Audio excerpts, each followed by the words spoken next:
ETV అభిరుచి ప్రేక్షక మాషయులందరికీ మన న్యాచురల్ సూపర్ షెఫ్ వంటకానికి స్వాగతం సుస్వాగతం. ఈరోజు మన పాకశాస్త్ర గ్రంథంలో మీకోసం ఏ అదిరిపోయే వంటకం ఉందో చూసేద్దామా? ఏంటో ఈ మధ్య మార్కెట్లో ఎక్కడ చూసినా ఇదే కూరగాయ. ఒకప్పుడు దీన్ని బానిసల కూరగాయ అనేవాళ్ళు. ఏంటా అనుకున్నారా? ఏం లేదండి, బెండకాయ. ఆఫ్రికా వాళ్ళని బానిసల్లా అమెరికా అక్కడికి తీసుకెళ్ళినప్పుడు వాళ్ళు ఈ కూరగాయ చాలా ఇష్టంగా తింటారనేసి మరి గాంబో, క్రియోల్ ఇలాంటి కుకింగ్స్లో ఎక్కువగా వాడతారు. ఇంకా మీకు తెలియలేదా? మనం లేడీస్ ఫింగర్, ఓక్రా, మనం బెండకాయని చక్కగా ఇష్టంగా తింటాం కదా, ఇదేనండి.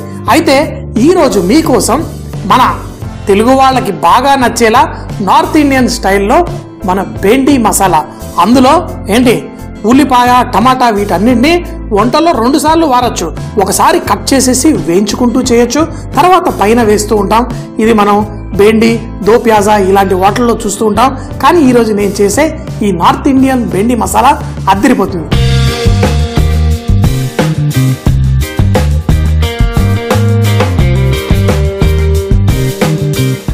ఈ రోజు మనం చేసుకునే ఈ బెండకాయలు అంటే మరీ ఎక్కువగా కాదు. మన దగ్గర బెండకాయ వేపుడు తెలుగు వాళ్ళందరికీ చాలా ఇష్టం. బోల్డ్ బెండకాయలు తెచ్చి కట్ చేసి వేపుడు చేసుకుంటాం. సరే, సుమారుగా ఒక 10 బెండకాయలే ఉన్నాయి. దీంతో కూడా ఒక మంచి అద్భుతమైన రుచికరమైన చక్కగా నార్త్ ఇండియన్ స్టైల్లో బెండకాయ. నార్త్ ఇండియన్ స్టైల్ కదా అని కరివేపాకు వేయట్లేదు అనుకోకండి, కరివేపాకు కూడా వేసి మీకు నచ్చే విధంగా చేసుకుందాం. సో ముందుగా మనం స్టవ్ ఆన్ చేసుకొని మన న్యాచురల్ రిఫైన్డ్ సన్ఫ్లవర్ ఆయిల్ వేసేసుకుందాం. మన ఆయిల్లో ఏంటి వైటమిన్ ఏ, డి ఉండడం వల్ల టేస్ట్ బాగుంటుంది, హెల్త్ బాగుంటుంది. ఈ ఉల్లిపాయలని 2 సార్లు వాడుతా అంటున్నాను కదా, అలా వాడాలనుకున్నప్పుడు ఇలా సెంటర్లో కట్ చేసి ఈ కొన భాగాలు అంటే ఈ పైన పొరలుగా ఉన్నవి మనం తీసి పక్కన పెట్టేసుకుందాం. ఎందుకంటే వాటిని చక్కగా కట్ చేసి వాటిని మనం పైన లాస్ట్లో క్యూబ్స్ వేసుకుంటే చాలా టేస్టీ ఉంటుంది. ఇలా మన వంటల్లోనే కాదు, మన చైనీస్ వంటకాల్లో అక్కడక్కడ చూస్తూ ఉంటాం. మిగతా లోపల ఉన్నదాన్ని సన్నగా చాప్ చేసేసి వేసేసుకుందాం. దీన్ని మనం ఈరోజు కూరలో చక్కగా కొంచెం బంగారు రంగు వచ్చేంత వరకు కుక్ చేసుకొని వాడుకుందాం. పైన వేయడానికి ఈ 2 ముక్కలు చాలు. మరి ఇంకా కొంచెం సగం ఉల్లిపాయని ఇందులో వేసేసుకుందాం. ఉల్లిపాయ కట్ చేయాలంటే కూడా కొంతమంది భయపడతారట. కొంచెం అలవాటు అయిందనుకోండి, జీవితాంతం రుచికరమైన వంటలు ఎంజాయ్ చేయొచ్చు. చూడండి, ఉల్లిపాయ కట్ చేసేసుకున్నాం. అలాగే మన బెండకాయలని కూడా మీకు కావాల్సిన సైజ్, చిన్నగా కాదు కొంచెం మీడియం సైజ్గా కట్ చేసుకుంటే కూరలో తినడానికి బాగుంటుంది. బెండకాయల్లో ఇలా కట్ చేస్తుంటే లోపల ఆ జిగురు తాకుతూ ఉంది భలేగా. ఇంతే బెండకాయలతో కూడా మంచి బెండకాయల ప్రియులకి ఒక అద్భుతమైన టేస్ట్. కొంచెం నూనె వేడెక్కిన తర్వాతే ఆవాలు వేసుకుందాం. ఎందుకంటే ఈ నూనెలో చిటపట్లాడితేనే ఆవాలు మన కూరకి మంచి టేస్ట్ ఇస్తుంది. పోపు పెట్టెలో ఎన్నో దినుసులు ఉంటాయి, కానీ అన్నిట్లో ఆవాలు ఏంటి వాడడం తెలిస్తే మనకి చక్కగా టేస్టీ వంటలు వస్తాయి. నూనెలో పడగానే ఆవాలు చిటపట్లాడాలి, అప్పుడే టేస్ట్. దాంట్లో కొంచెం జీలకర్ర, సన్నగా తరిగిన ఉల్లిపాయలు, అలాగే కరివేపాకు కూడా వేస్తున్నాను. కరివేపాకు వాళ్ళు వెయ్యరు, కానీ మన తెలుగుకి నాలుగుకి బాగుంటుందని చెప్పి వేస్తున్నాను. ఒక పక్క కరివేపాకు, దానిపైన ఉల్లిపాయలు కూడా సన్నగా తరిగినవి వేసేసుకుందాం. ఇప్పుడు ఈ ఉల్లిపాయల్ని లైట్గా బంగారు రంగు వచ్చేంత వరకు వేయించుకుందాం. బెండకాయలు కూడా కూరలో కుక్ చేసుకునేటప్పుడు ఆ జిగురు రాకుండా ఉండాలి అంటే ఈ బెండకాయల్ని కూడా కొంచెం వేయించేసుకోవాలి. సో మరి ఆగడం ఎందుకు, ఈ బెండకాయల్ని కూడా ఈ ఉల్లిపాయలతో పాటే చక్కగా వేసేసుకుందాం. వేసుకొని దీంట్లో కొంచెం ఉప్పు కూడా వేసి మరి ఈ బెండకాయలు ఉప్పు లైట్గా ఫ్రై చేసుకుందాం. బెండకాయల్లో ఉల్లిపాయల్లో ఉన్న గొప్పతనం ఏంటంటే ఇవి కొంచెం లైట్గా, అంటే ఎక్కువగా ఫ్రై అయ్యి బంగారు కలర్ వచ్చిన తర్వాత కూడా టేస్ట్ చాలా బాగుంటుంది. ఉల్లిపాయలకేమో మనం బిర్యానీలో వాటిలో వేసుకుంటాం కదా, మంచి తీయటి రంగుని అందజేస్తుంది. బెండకాయల్లో ఉన్న జిగురు పోవడం కోసం ఫస్ట్ వేసేసుకున్నాం. మరి దీంట్లో ఉల్లిపాయలు 2 సార్లు వేయాలని చెప్పాను, మిగతా ఉల్లిపాయలు ఇక్కడ ఉన్నాయి. అయితే టమాటాలు కూడా ఇదే విధంగా 2 సార్లు వేసుకోవాలి. ఈ టమాటాలని ఇలా ఆ పైన ఉన్నదాన్ని ఇలా కోసేసుకొని దీన్ని తర్వాత ముక్కలుగా కట్ చేసేసి వాడుకుందాం. గింజలు లేకుండా కొంచెం పెద్ద ముక్కలుగా. అదే గనక ఈ మధ్య భాగాన్ని ఏం లేదు మిక్సీ జార్లో వేసేసి దాన్ని పేస్ట్ చేసేసుకుందాం. మరి ఈ టమాటాని ఇలా వేసుకుందాం. మీకు ఇంకా టమాటా కొంచెం ఎక్కువగా కావాలి అంటే మరి ఇంకొక టమాటా కూడా కట్ చేసి దీన్ని మనం చక్కగా పేస్ట్ చేసేసి ఈ కూరలో వాడుకుందాం. ఈ లోపల మన బెండకాయలు కూడా చక్కగా ఫ్రై అయిపోతాయి. ఈ ఉల్లిపాయలు కొంచెం బ్రౌన్ కలర్ వస్తుంది, బెండకాయలు కూడా కొంచెం వేగుతూ ఉన్నాయి. ఈ బెండకాయలు వేగడం వల్ల జిగురు పోతుంది. సో మరి ఇందులో పసుపు వేసుకుందాం. తర్వాత దీంట్లో కొంచెం అల్లం వెల్లుల్లి ముద్ద వేసుకొని దీన్ని చక్కగా వేయించుకుంటూ మరి ఈ అల్లంలో ఉన్న పచ్చి వాసన కూడా కొంచెం పోయేంత వరకు లైట్గా ఫ్రై చేసుకొని ఇప్పుడు దీంట్లో మనం మసాలాలు వేసే ముందు ఈ టమాటాలు పైనది తీసేసి దాని లోపల అంతా చక్కగా పేస్ట్ చేసుకున్నాం కదా, ఇందులో వేసి కుక్ చేసుకుందాం. ఈ టమాటాలు పోసిన తర్వాత దీంట్లో మనం కొంచెంగా కారం పొడి, చిటికెడంతా ధనియాల పొడి, మరి కొంచెం జీలకర్ర పొడి.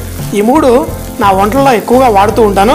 ఎందుకంటే మన ఇళ్లల్లో మనందరికీ కొంచెం అంత మసాలా అలా ఉండాలి కాబట్టి ఇది చాలా ఈజీగా ఎక్కువ టేస్ట్ చేంజ్ అవ్వకుండా మన ధనియాల పొడి, ఈ జీలకర్ర పొడి ఇవి వేసేసుకుంటాం. ఇప్పుడు మూత పెట్టి కొంచెం మంట తగ్గించి ఆ టమాటాల్లోని గుజ్జంతా చక్కగా పర్ఫెక్ట్గా కుక్ అవ్వాలి.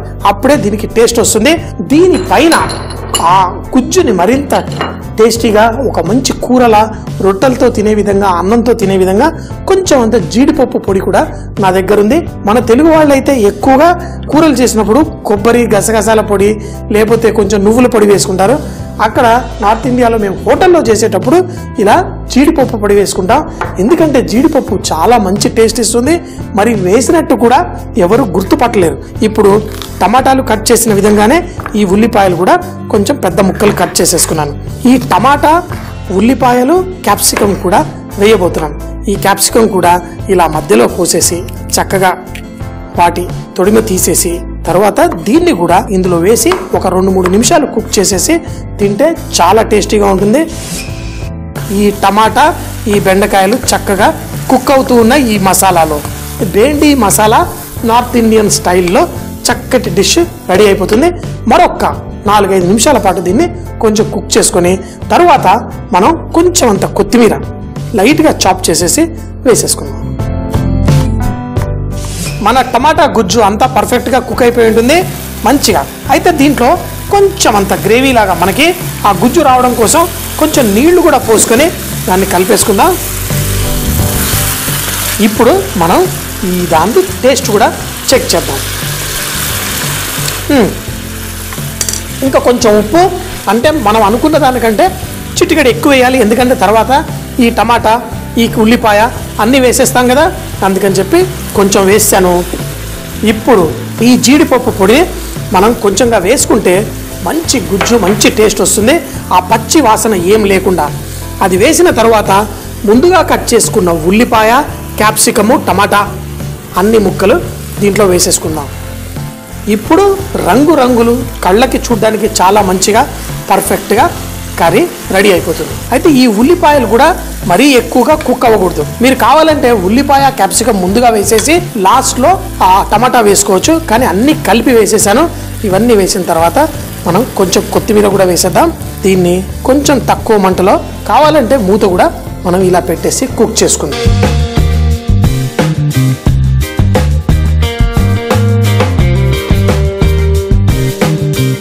మరి ఈ మధ్య నా సైజు కొంచెం పెరిగిపోతుంది. ఇంట్లో పులకాలు చేసినా నూనె వేయకుండా తినేయాలంటారు. చూడండి చక్కగా దీంతో పాటు, ఎందుకు అంటే ఇది పులకాలతో చాలా ఎక్కువగా బాగుంటుంది. మనం రుమాలి రొట్టె అలాంటి వాటితో కూడా. ఇప్పుడు చూడండి, మీరు ఏదో బెండకాయ మసాలా అని ఇళ్లలో చేసుకుంటాం.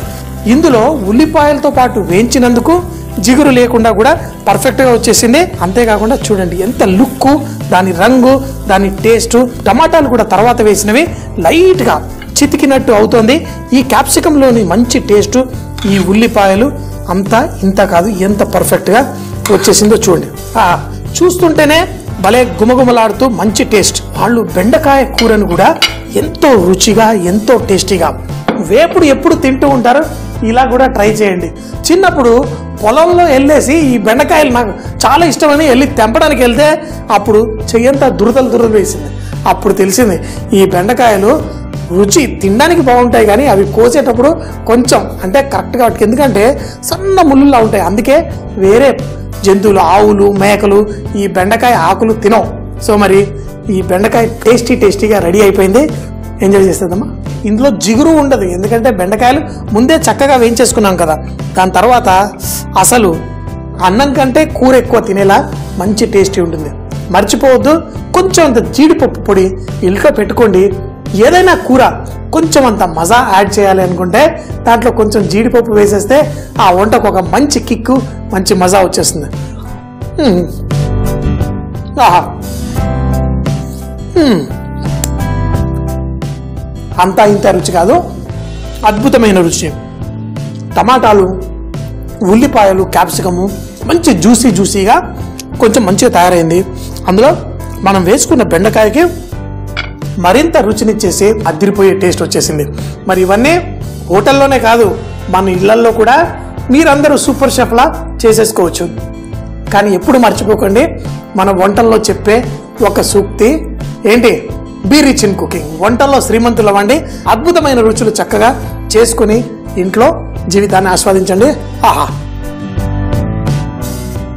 సూపర్ అంటే సూపర్. మరి నార్త్ ఇండియన్ స్టైల్లో బెండకాయ క్యాప్సికమ్ మసాలా తయారు చేయడానికి ముందుగా ఒక పెనం పెట్టుకుని నూనె వేసి వేడెక్కిన తర్వాత ఆవాలు చిటపటలాడిన తర్వాత కొంచెం జీలకర్ర, సన్నగా తరిగిన ఉల్లిపాయలు కూడా వేసి కరివేపాకుతో చక్కగా వేయించుకోవాలి. వేయించుకునేటప్పుడు బెండకాయ ముక్కల్ని కూడా చూపించిన విధంగా కట్ చేసుకుని వాటిని వేసి ఉల్లిపాయలతో పాటు మంచి రంగు వచ్చేంత వరకు వేయించుకోవాలి. ఇలా వేయించుకోవడం వల్ల జిగురు రాకుండా ఉంటుంది. మంచిగా వేగిన తర్వాత అందులో కొంచెం పసుపు, అలాగే టమాటా ప్యూరీని కూడా మనం ఇందులో వేసుకోవాలి. ఈ టమాటా ప్యూరీ, పసుపుతో పాటు కారం పొడి, ధనియాల పొడి, జీలకర్ర పొడి వేసుకుని మూత పెట్టి టమాటా మిక్చర్ అంతా కుక్ అయ్యేంత వరకు చక్కగా కుక్ చేసుకున్న తర్వాత కొన్ని నీళ్లు పోసి దాంట్లో కాజు పొడి కూడా వేసి కుక్ చేసి దాంట్లో క్యాప్సికం ముక్కలు, ఉల్లిపాయ ముక్కలు, టమాటా ముక్కలు కూడా వేసి దాన్ని కలుపుకోవాలి. దీన్ని వేడివేడిగా రొట్టెలతో, అన్నంతో, పులకాలతో తింటే చాలా టేస్టీగా ఉంటుంది. చూసేశారు కదా ఈ రోజు వంటల స్పెషల్.